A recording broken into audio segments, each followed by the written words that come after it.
I think the right people are happy when they're challenged by something.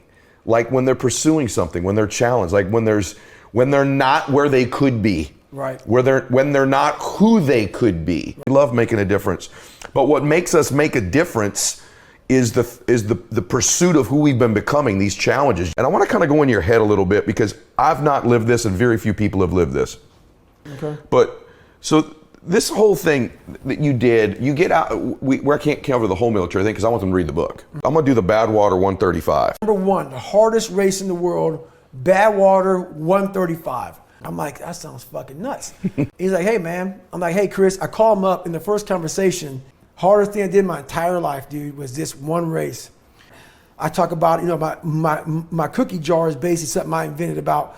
We forget how badass we are when we're suffering. Because our mind just stays right there in suffering.